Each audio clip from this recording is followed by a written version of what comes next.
Ndërë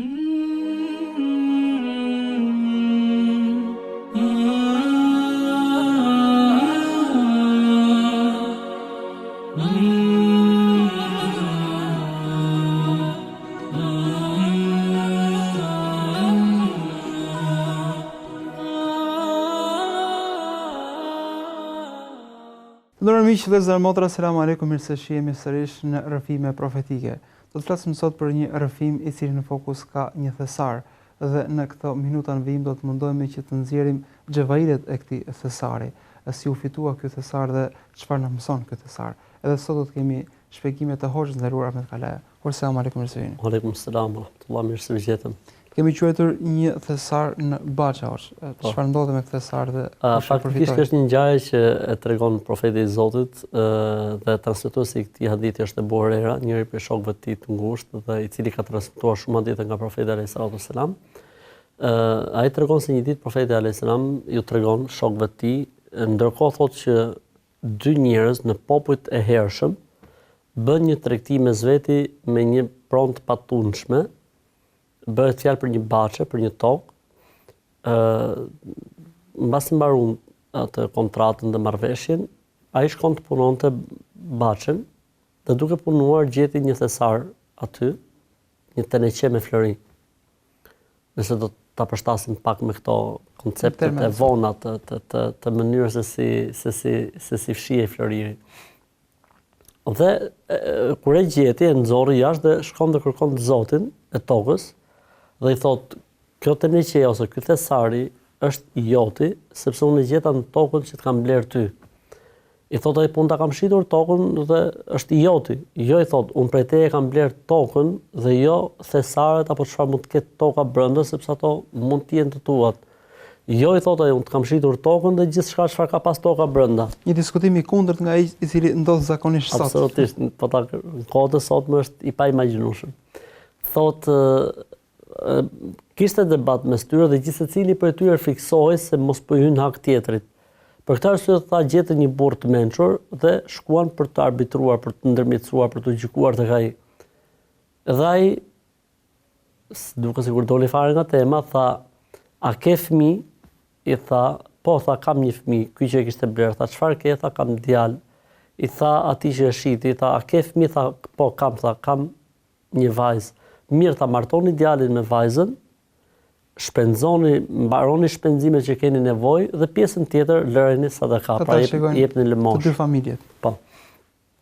Kjo është ngjarja faktikisht edhe siç e the edhe ti, për kohën që jetojmë, ne çfarë udhëzojmë sot? Për një fik, vrasje, për një gardh, vrasje, për një mur, vrasje, për një metër tokë, vrasje. Kur njeriu lexon ngjarje të tilla, e kupton se njerëzit e mirë kanë ekzistuar, koncepti mbi pavlefshmërinë e kësaj bote ka qenë prezent, koncepti se këtë botë nuk e gëzon kush ka qenë prezent, koncepti se njeriu, domethënë, çfarëdo që të fitojë në këtë botë, prap në një mënyrë apo në një formë tjetër do ta lërë, ka qenë prezent. Pra, njerëz të mirë ka pas brez mas brezi dhe në çdo kohë që kanë qenë profetët e Zotit, pejgamberët e Zotit, kanë lënë mbas tyre njerëz të devotshëm, të përkushtuar ndaj Zotit, që gjen si ky rast i çuditshëm për kohën e sotme. Ka qenë aq e rrënjosur sa ka pas debat dhe diskutim, saqë dhe gjykatësi ju desh të jepte një zgjidhje shumë devotshmëri, siç ndodhi për shembull para disa kohësh në Arabinë Saudite, dy vëllezër hedhin njëri tjetrin në gjyq se kush do të merrte prindin për të kujdesur për të. Dhe kur gjykon gjykatësi për njërin, sepse ai kishte kushtet më të mira me sa duket e tjerë, thotë tjetri doli nga gjykata duke qarë. Sot më ka ndodhur humbja më e madhe, kam humbur kujdestarin ndaj prindërve. Pra njerëzit e mirë, njerëzit e devotshëm kanë ekzistuar brez mas brez dhe do të ekzistojnë. Dhe kjo është një ngjarje që kur e thot njeriu, do thonë duhet marrë një mësim të madh. Dje ne ishim në një xhenazë, kemi falë xhenazën për dy persona që u vran nga një njeri dhe zënga gjitha ishte për një gardh. Pra u vran dy persona. Jo për një thesar, po thjesht për diçka që edhe në përditshmëri nuk ka vlerë. Kështu që është e vërtetë që kur e mendon, domethënë njeriu thotë është më të vërtetë argumenti i devotshmërisë. Dhe njerëzit e devotshëm kështu funksionojnë, sepse njeriu i devotshëm shef shumë se si e fiton pasurinë e tij. Nuk i intereson të fitoj vetëm, po shef mënyrën se si pasurohet. Sepse ne dim shumë mirë që në botën tjetër do të kesh dy pyetje, si e ke fituar dhe ku e ke shpenzuar. Pra një nga pyetjet do të jetë si e ke fituar, jo thjesht çfarë ke bërë me këto para, po edhe si e ke fituar. Pra është e pastër, është ligjore, është e rregullt kjo mënyrë fitimi, apo ke mashtruar, apo ke vjedhur, apo diçka tjetër. Kështu që, domethënë, ajo që është shumë interesante gjithashtu është fakti që fryma e pastërtisë nga haku i tjetrit, fryma e halalit, fryma e mosfitimit haram, është fryma e gjithë profetëve të Zotit. Pra, për shumë në rastet ngjashme si puna e këtij rasti kemi shumë hadithin e profetit që thotë, mallkuar nga Zoti ai njeri që ndryshon kufirin e tokës, ose ai njeri i cili vjedh një plëm tokë në këtë botë, Zoti do t'ja vendosi një plëm tokë nga 7 palë, nga 7 shtresat e tokës do t'ja vejnë qafë ditë në kiametit. Pra, fitimi halal, fitimi wala ta'kulu amwalakum bainakum bil batil, mos e hani pasurinë njëri tjetrit padrejtisht, pa merit, thot Zoti në Kur'an. Pra shumë gjëra janë sqaruar, shumë gjëra janë qartësuar në Islam dhe normalisht është normale, po kjo tregon se gjithë profetët kanë ardhur me këtë normë, sepse ne themi feja ka disa synime në vetvete ose disa mekasit që quhen, pra synimet dhe qëllimet ku rreth feja, ruajtja e besimit, ruajtja e jetës, ruajtja e arsyes dhe logjikës, ruajtja e pasurisë dhe ruajtja e nderit. Domethënë, këtë gjë e ka Islami, po të gjithë islamët që kanë ardhur përpara Islamit, gjithë kanë pas një burim. Një burim, po të gjithë qëllimin këtë kanë pas. Pse ka ardhur feja e Zotit Islam nga Ademi deri tek profeti alayhis salam? Për të ruajtur besimin, për të ruajtur jetët e njerëzve, për të ruajtur arsyen dhe logjikën, për të ruajtur pasurinë ose pronën, si themin e private, dhe për të ruajtur nderin dhe gjenealogjinë. Pra pema gjenealogjike mos të ketë përzierje të pa ligjëruar ose jo ligjore, jo të sakta. Kështu që edhe kjo gjë domethënë rren në faktin që pasuria, ruajtja e pasurisë, pasuria halal, pasurimi halal, mosprekja e pasurisë tjetrit, pra është një normë e ardhur tek gjithë profetët që në momente të caktuara shpërthen në këtë lloj debati, në këtë lloj konflikti që njeriu shkon deri në ekstrem për të konceptuar një situatë të tillë për kohët që jetojmë. Sepse nuk bëhet fjalë për diçka të lehtë, bëhet fjalë për një thesar, dhe aty në tekst thuhet thesar. Pra thesar diçka e madhe, diçka me shumë vlerë. Kështu që ky lloj mësimi, ky lloj edukimi ka dhe ato momentet e veta të shpërthimit të pozitiv edhe shumë të paimagjinueshëm, ndoshta për kohë të caktuara apo për rrethana të caktuara, siç jetojmë ne sot në një kohë modernizmi, në një kohë ku njerëzit duan vetëm fitojnë dhe nuk u intereson as pak se si fitojnë. Ndërkohë, ju përmendet që ajo ishte së pari një marrëdhënie tregtie mes dy personave dhe atëherë ka qenë bazike dhe etike, qoftë tregtia, qoftë shkëmbimi i madhrave në natyrë. Po ndërkohë tregtia është baza e jetës edhe sot. Çfarë thot Islami për tregtinë, si e trajton? A ka orientime dhe këshilla të përgjithshme ndoshta sepse ai mund të jetë një kapitull shumë i detajuar?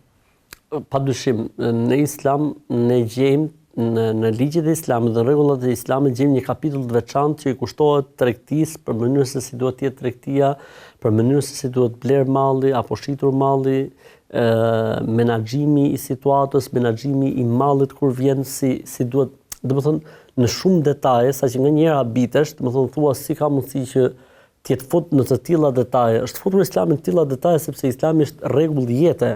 Pra nuk është Islami një fe që e mëson njeriu si të falet apo si të sillet në xhami. Është një fe që e mëson njeriu se si të ndërtojë jetën e tij. Dhe i paraqet çdo sferë të jetës rregullat se si duhet sillet. Por duke pas parasysh se njeriu pjesën më të rëndësishme të jetës ti e ka tregtinë, atëherë të gjithë blenë, ndoshta nuk shesim të gjithë, por për të blerë të gjithë blenë. Edhe blerja është një lloj tregtie.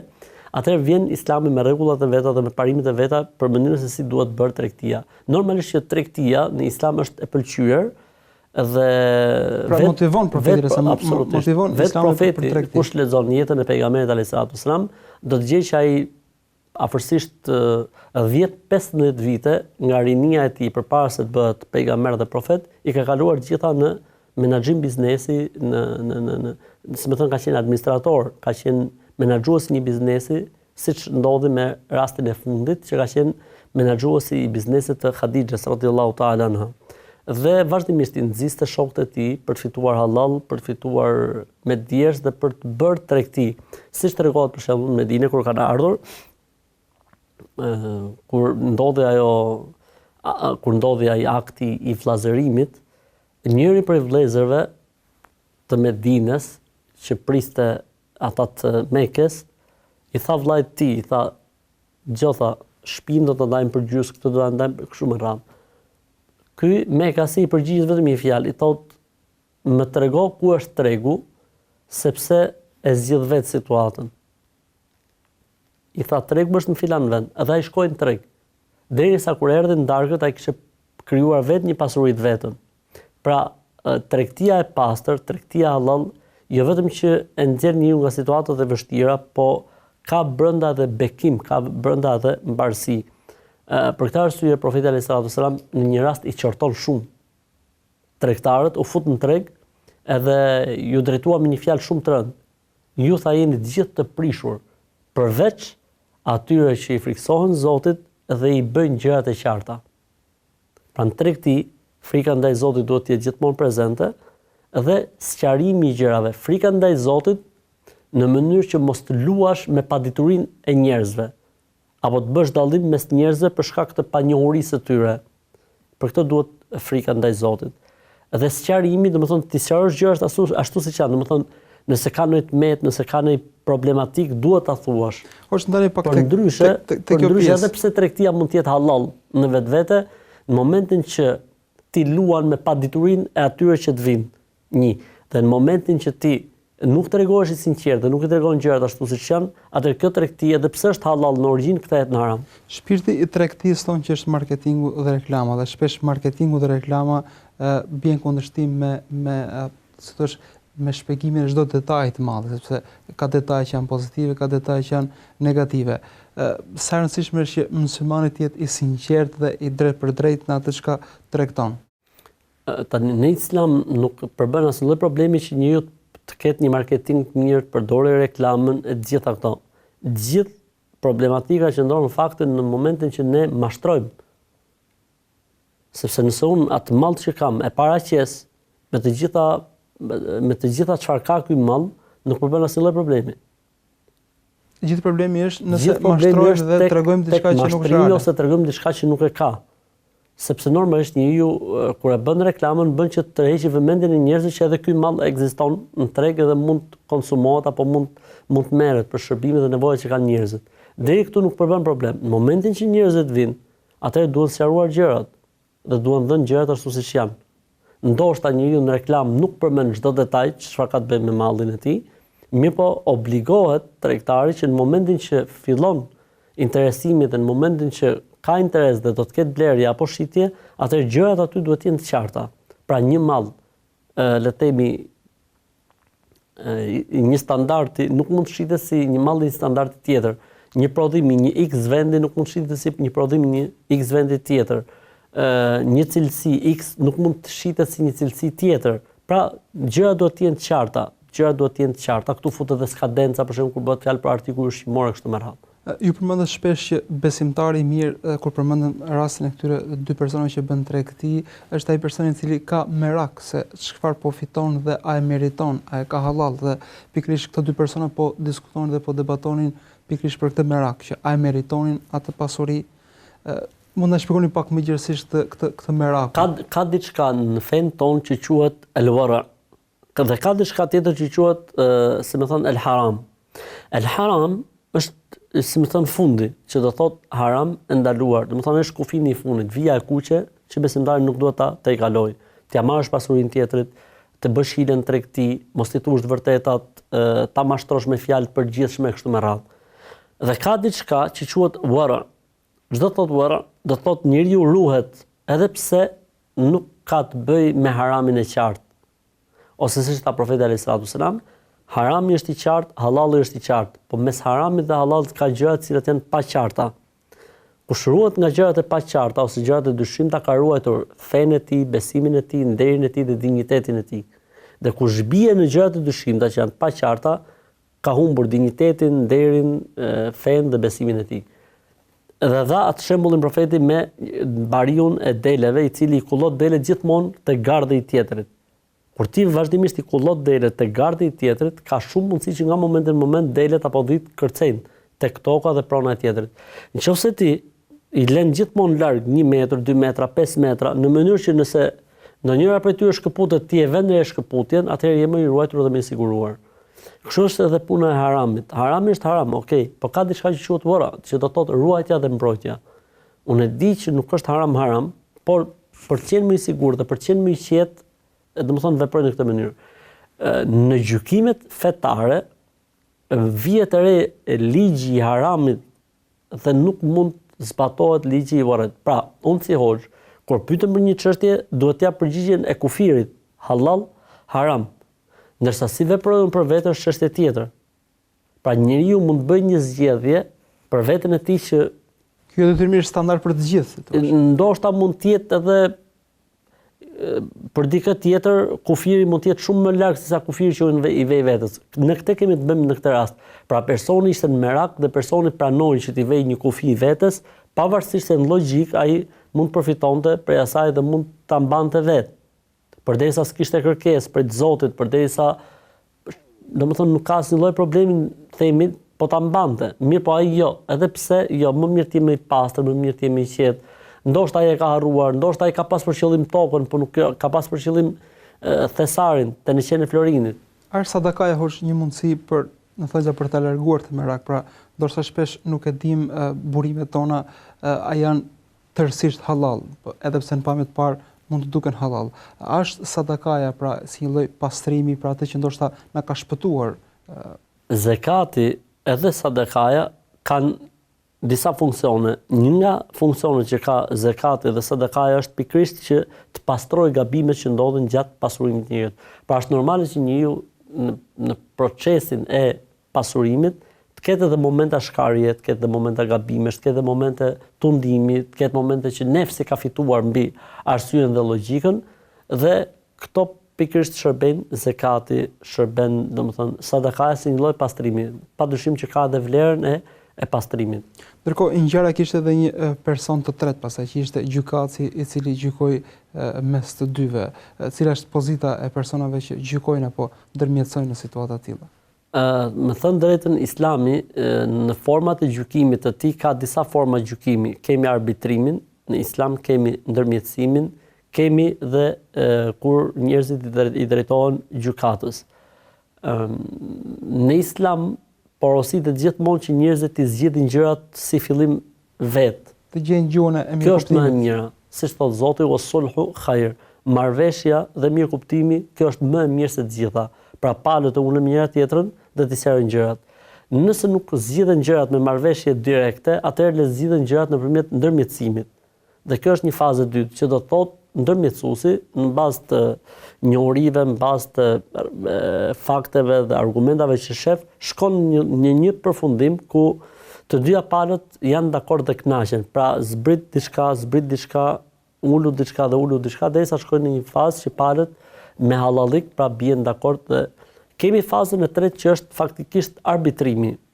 Arbitrimi është më i fuqishëm se sa ndërmjetësimi, sepse arbitrimi ka një lloj, le të themi, një lloj dakordësie nga palët për çdo lloj zgjidhje, ndërsa ndërmjetësimi njerëzit mund të tërhiqen, ndërsa në rastin e arbitrimit arbitrimi është obligativ. Të zbatohet pastaj. Duhet zbatohet.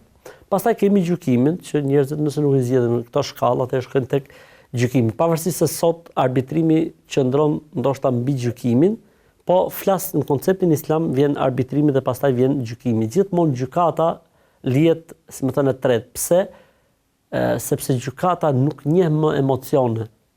Gjykata vepron në bazë të fakteve, ndërsa në rastin e parë kjo është më e mira, që është marrëveshja, mirëkuptimi. Në rastin e dytë, që është ndërmjetësimi kanë hapësirë emocionet dhe tërheqjet. Në rastin e tretë, arbitrimi gjithashtu ka hapësirë, si më thënë, për marrëveshje dhe që njëra prej palëve për të mos të dëmtuar shumë, pranon të dëmtohet pak edhe të mbyllet situata, që mos më drejtuar gjykatës e procedura burokracive kështu me radhë. Pastaj kemi fazën e katërt që është gjykata, që do të thotë edhe pse gjërat ndoshta vonohen, edhe pse gjërat shkojnë me vonesë, mirë po aty gjërat janë larg emocioneve dhe larg pastaj zgjidhjeve personale, çdo gjë pastaj është me vendimin e gjykatës. Normalisht që ai njeri që ndërmjetëson, ai që arbitron dhe ai që gjykon duhet të jetë i drejtë, duhet të jetë i pastër, nuk duhet të anojë tek asnjëra nga palët dhe duhet të qëndrojë korrekt drejtësisë. Pra, nga njerëzit gjykosh mes njerëzve duket luks. Pa ai që futet për gjykuar mes njerëzve kupton se nuk është luks. Sidomos në ato kohë kur njerëzit, domethënë, i peshojnë gjërat me peshoret e tyre. Sidomos kur bëhet fjalë për vlerat të mëdha. Normalisht në këtë rast, domethënë, më ka ndodhur mua vetë për shembull që jam zgjedhur për të bërë ndërmjetësim apo arbitrim në çështje të mëdha. Dhe të dyja palët normalisht kanë qenë si fillim dakord dhe pranonin që si të gjykoj hoxha e tjerë, ose si të arbitroj më mirë le të themi, dhe në fund fare për njërën për palëve unë dola i padëshiruar, ose jo i këndshëm dhe jo i mirë, sepse njerëzit edhe në besim nuk janë ndoshta aty ku duhet, po edhe që të pranoj kur i drejtohet nga vetja e tij, kjo është e vështirë pak për njeriu. Kështu që ai që gjykon duhet të jetë i drejtë, duhet të jetë i sinqert dhe duhet të jetë gjithmonë në krah të vërtetës, sepse palët, si më thënë, ta kanë lënë ty këtë amanet. Të janë dorëzuar ty e si pasojë, domethënë ti ke barr të madh dhe përgjegjësi të madhe përpara Zotit. Për këtë arsye obligohet gjykatësi që të di mirë ligjin dhe rregullin, dhe e dyta obligohet që të njohë mirë çështjen. Si tha profeti alayhis salam, ju vini për të gjykuar tek unë. Profeti alayhis salam ka bërë arbitrim gjatë jetës së tij. Ndoshta ndonjëri për ju shkur flet, di të argumentojë më mirë veten e tij, ose të sjell fakte që e hedhin poshtë tjetrin. Dhe unë do të gjykoj në bazë të fakteve që shoh dhe dëgjoj. Po nëse unë i jap dikujt hakun e tjetrit, ta di ky se ka marrë një pjesë nga xhenemi. Pra nuk është se do t'ja bëj Zoti mbar apo do t'ja bëj Zoti mbar e mirë këtë pjesë apo do ta bekoj Zoti mbas kësaj që bëri ai. Përkundërzi, ai do ta ketë shumë keq punën nëse ka mashtruar dhe ka gënjur. Ndërkohë ne bëjmë vetëm një pauzë të shkurtër dhe rikthehemi sërish, ndërmjet që jemi pas pak në pjesën e dytë.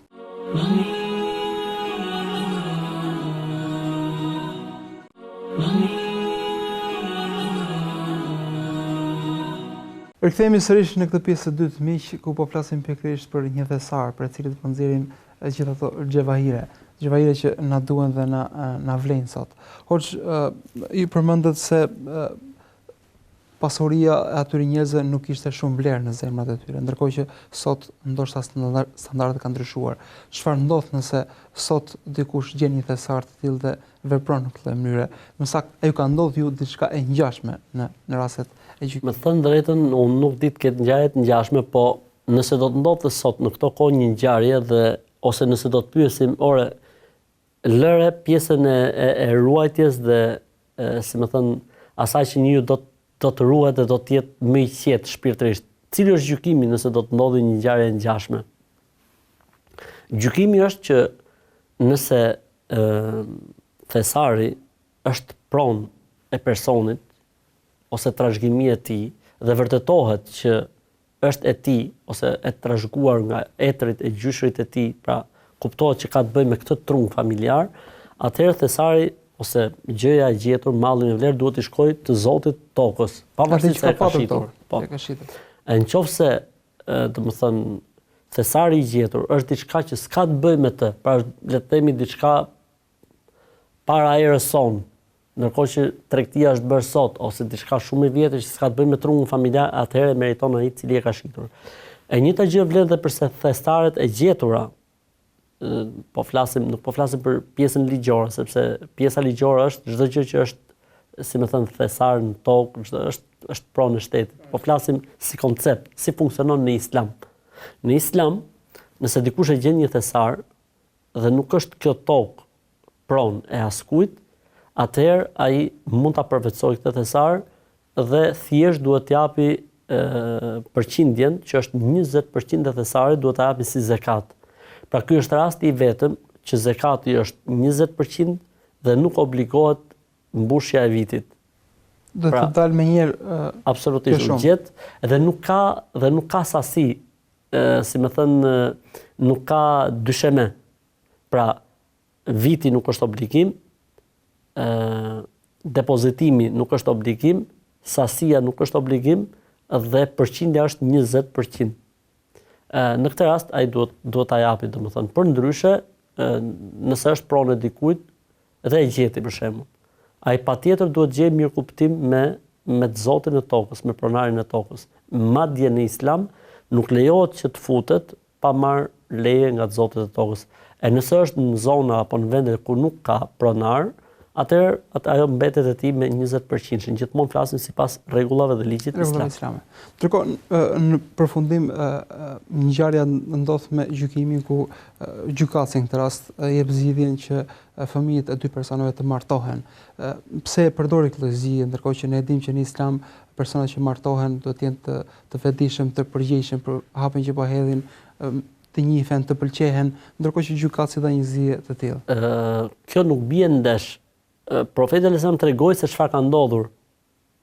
Dhe ai, domethënë, tha që zgjedhja e tij ishte, pastaj aty nuk bëhet fjalë për gjykatës, por bëhet fjalë u gjykuan ose u arbitruan tek një burr ose tek një i mençëm, si më thon arbitrimi tek njerëzit e mençur, tek detyrimisht që ishte një zgjidhje fetare. Nuk ka qenë gjykat situata dhe nuk është se janë gjykuar tek një profet. Dhe logjike, pra dy njerëz po zihen se nuk duan thesarin.